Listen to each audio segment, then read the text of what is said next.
Us is a twisty, turny nightmare that advertised itself as a home invasion movie featuring some dastardly doppelgangers, but as we're quickly learning when it comes to Jordan Peele movies, it ended up being a lot more than that. We're gonna dig into the movie's ending and some of the symbolism throughout that can help us decipher it, but of course, to do that, we are going into full spoilers, so watch yourself. Before we get to the meaning of Us's final scene, let's talk about the movie's antagonists, the Tethers. Red, Adelaide's tether, explains that the doppelgangers were an abandoned experiment commissioned by some unknown group, maybe the government, as a way to see if the population above ground could be controlled by puppets below. But things didn't go as planned. Big surprise for such an outlandish plot. You see, it ended up being the Tethers who were susceptible to being puppeted by their natural-born counterparts. The only exception to this dynamic that we know of are Adelaide and Red. Red is seen by her fellow Tethers as a messiah of sorts because she's able to exert free will and delivers on that by being the one to lead the Tethers to the surface. And how was she able to do that? Because Red is the real Adelaide, the one that went into the funhouse back in 1986 when the movie opens. The Adelaide we spend most of the movie with was born a Tether and trapped her counterpart in the tunnels beneath the boardwalk when the opportunity arose. And after she gets to the surface, Adelaide thrives. We see a great example of this in the dance flashback, where Adelaide is able to dance as expertly as Red. Adelaide went on to have a full and happy life, well, until the events of the movie, seeming to prove one of this movie's central arguments, that the forgotten and marginalized members of a community can succeed if only they're given the opportunity.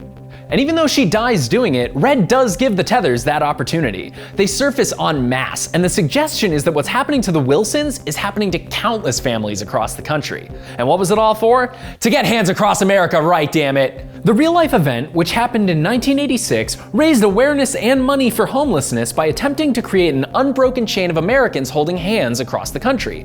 Historically, we know that that promise was never fulfilled. There were a ton of breaks in the chain. So it was a bit of a failed experiment. And that's interesting because early on, Adelaide specifically mentions that the Tethers were abandoned because of a failed experiment, because the Tethers couldn't control their surface counterparts. What if the grand test that was failed was Hands Across America? The movie opens with a title card telling us there are vast tunnel systems all across the country. It seems plausible that the Tethers, assuming their numbers are as vast as the scope of the attack suggests, could have gotten Hands Across America right underground, but its failure above ground was probably the final nail in the experiment's coffin. That's why ending the film on a shot of the Tethers hand in hand above ground is so powerful. By showing that the Tethers were able to accomplish what their counterparts weren't able to, Red showed the world that if given the opportunity to succeed, anybody can rise to the occasion. It really defies the idea beaten into the Tethers that they have no souls, they just haven't had a fair shot. And it reinforces the metaphor Peele spends so much of the movie discussing, that suppressing and forgetting about any group of people in our culture is to hold ourselves back, both in terms of growing our community and in terms of keeping our moral fabric strong. One of the trickier aspects of the movie to figure out is the serendipitous occurrence of the number 11. One of the most notable appearances of that number is on the vagrant sign from the beginning of the movie, which references the Bible verse Jeremiah 11:11, which reads, "Behold, I will bring evil upon them, which they shall not be able to escape, and though they shall cry unto me, I will not hearken unto them." In other words, it's a pretty bad omen for us surface dwellers. You can see the number repeated on clocks and even on top of the ambulance the Wilsons escape in at the end of the movie. But Jordan Peele's shot compositions even hide objects and frame things in a way that represent the number if you're looking hard enough. Like the use of scissors, it's a strong metaphor that manages to represent both duality and individuality, depending on how you look at it. The movie stresses that the Tether's existence is rooted in science, so why then are we seeing this number pop up at an almost supernatural rate?